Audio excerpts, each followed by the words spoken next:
Kia ora Maisey, kei te pēhea koe. Morena, kei te pai ahau. Tēnā koe, Scotty. Tēnā koe. You're releasing your new album this week. Tell us about it. A te rā wiki, te mutunga o te rā wiki, 28th of this month, so on Friday, we'll be releasing our new album, Whitiora. I've got it here. There we go. Yeah, all right, very good. Yeah, and so very excited. Yep, all the songs in te reo Māori? Ai, te katoa o kuaiata kei roto I te reo Māori. How's that commercially, Maisey? Because it must be quite difficult in a commercial sense to perform everything in te reo Māori. Kyle, not to me, because I actually started in reo Māori, you know, from a youngster. Mai ia hau e tamai tino hinohi ana, tai no mai ki pēnei rangi tonu, koenei tētahi o ngā āhuatanga rawerawa atu ki ahau, te waiata I roto I te reo Māori, so it's not, to me it's not a hard thing to do. I love doing it, and there's a lot of people that respect our reo, not only in New Zealand, but also overseas as well. So yeah, there's definitely a huarahi for rehoa. Engari, kua whakaaro ake koe ki te hanga waiata, ki te tito waiata I roto I te reo Pākehā. Have you ever thought about doing any English composition, any English singing? Kua roa ki te wā hau e waiata ana, e tito waiata I roto I te reo Pākehā. Engari, tēnei wā kota I te wā mōku, hei tito I roto I tō tātou reo rangatira, tō tātou reo Māori. He hiahia nōku, he moimoia nōku, mai rāno. E hara I te mahe mahi hau. Ia hau e kuraturu ana. I mahi a hau tōku kōpai tuatahi, ko I hine te ngōtira kōpai. I aua wā ko ngā waiata I hopungia. Ko ngā waiata whakahirahira, ngā waiata rawe ki ngā taringa Māori, ki ngā taringa katoa o tātou o Aotearoa nei, pokari kare ana, whākaria mai e parira, au atu waiata katoa, wera ngā waiata I waiata tia. But now, ko titoa a hau I oku ake waiata I roto I tō tātou reo.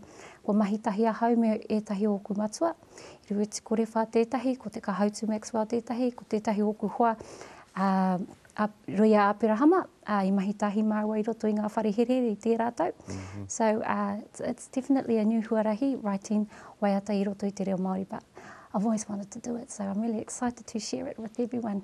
Ka pai, Maisey. We played the DVD to your first single, Tangaroa, last week, and the reaction was huge. It was fantastic. Is there a political edge to that DVD?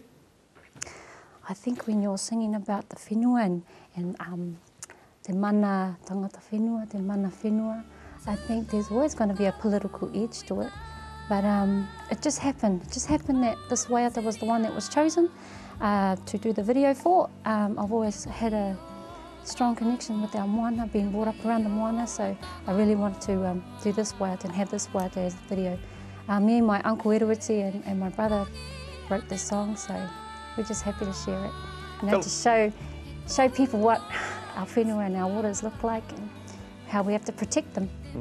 Tell us about the making of the DVD, Maisey. There's scenes on White Island. How was that? Was it look quite cold? Oh, it was pretty cold. It was in the middle of winter. It was cold for Bossy, who had to jump in that water, but he enjoyed it. And you know what? I've seen whakaari almost every day of my life, but that was the first time I'd ever been on whakaari, so it was very moving, very a spiritual a place, as you can see. Beautiful place, right up my alley. So yeah, really enjoyed it. Really enjoyed that. And so when will people be able to get their hands on your new album? Next week on Friday we bring our album out, Whitiora. It should be in all the stores. You can also order it online and stuff as well. But if you guys need any information, you just visit MaiseyRika.com and that will have all the information for you. Yeah. Ka mau te wehi, Maisey, ka mau te wehi te tūmanako kia hokona tō kōpai hou e te tokomaha o ngā tāngata. Puta I te ao. Ai. Kia ora, ngā mihi nui mō tō tai toko mai.